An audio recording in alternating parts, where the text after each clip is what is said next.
The rise and fall of Quibi, the short-form streaming platform, was a whirlwind saga in the entertainment industry.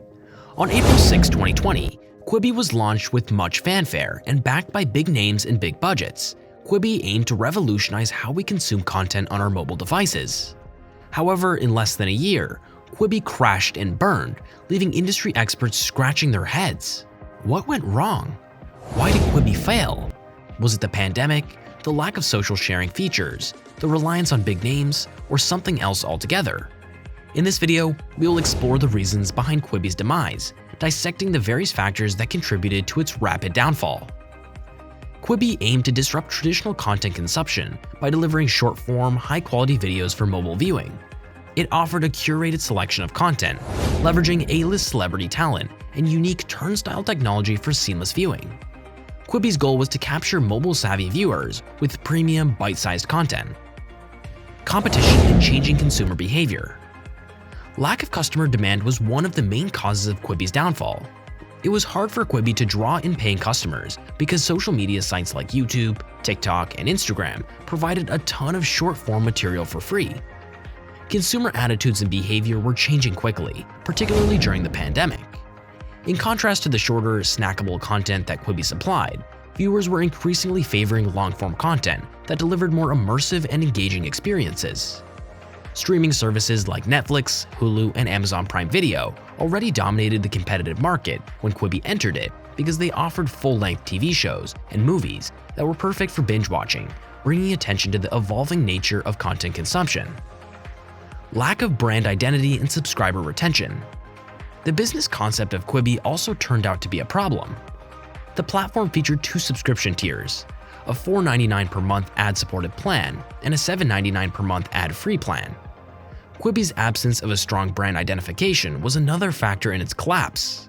Additionally, Quibi encountered issues with subscriber retention. Even while Quibi initially provided a 90-day free trial, consumers had to give their credit card information up front, which put off prospective customers. As a result, it was unable to keep a sizable number of those subscribers after the trial period had finished. When there were other more well-known and varied streaming choices available, the platform's value proposition was not strong enough to persuade customers to keep paying a membership.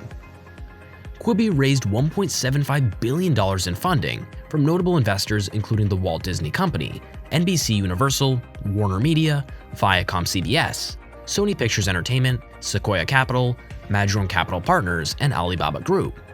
However, the exact amount of money lost by Quibi has not been disclosed, but it is estimated to be substantial, resulting in significant losses for its investors and stakeholders. Timing and COVID-19 pandemic. It was unfortunate that the COVID-19 epidemic broke out at the same time as Quibi's introduction.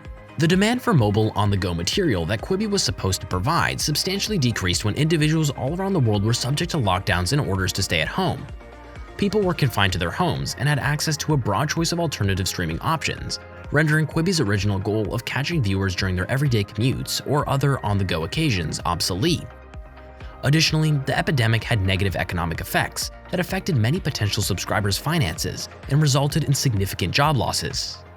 Due to this shift in consumer priorities, many customers no longer prioritize spending on luxuries like streaming services. During this difficult period, Quibi struggled to grow its member base. Content and marketing challenges. Quibi also had issues with the way its content was delivered. All of Quibi's material was organized into chapters that were 10 minutes or less long and were created specifically for mobile consumption. In-depth storyline and character development, which are frequently essential components in captivating viewers and developing a devoted audience base, were constrained by the format, which was designed to suit on-the-go viewing. Technology and user experience issues. When Quibi first launched, its app was exclusively accessible on iOS and Android phones and tablets. Potential viewers who chose alternative platforms or devices, including smart TVs or gaming consoles, for their streaming requirements were therefore restricted in their accessibility. Quibi gradually made itself available on other devices, but the original restriction made it difficult for it to appeal to a larger audience. Quibi's distinctive turnstile technology was first hailed as a game-changing innovation since it allowed users to effortlessly flip between portrait and landscape viewing modes. However, people's opinions were divided. Some thought it was disruptive and unneeded. The technology also presented difficulties for content producers because they had to shoot and edit videos in both portrait and landscape versions. The lack of social sharing tools, which are essential to many other successful mobile platforms, was another issue with Quibi's user interface. Quibi's potential for viral marketing and organic user development was constrained because users were unable to readily share or post its material on social media, unlike platforms like TikTok or Instagram. Over-reliance on big names and high costs. Quibi's high production expenses were a result of its reliance on well-known Hollywood executives, celebrities, and production companies for content creation.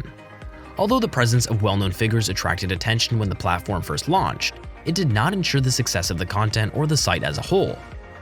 Quibi's strategy of aggressively investing in content with a star-studded cast was hazardous because it needed significant finance and commitments to expensive talent arrangements.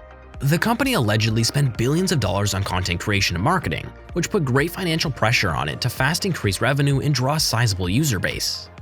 Quibi failed to make a significant return on its capital despite making significant investments, and its content did not consistently connect with audiences. Ultimately, Quibi's epic flop in the streaming arena serves as a wake-up call for the entertainment world.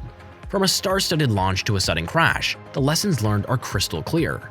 Know your audience, stay nimble in a shifting market, and create content that captivates.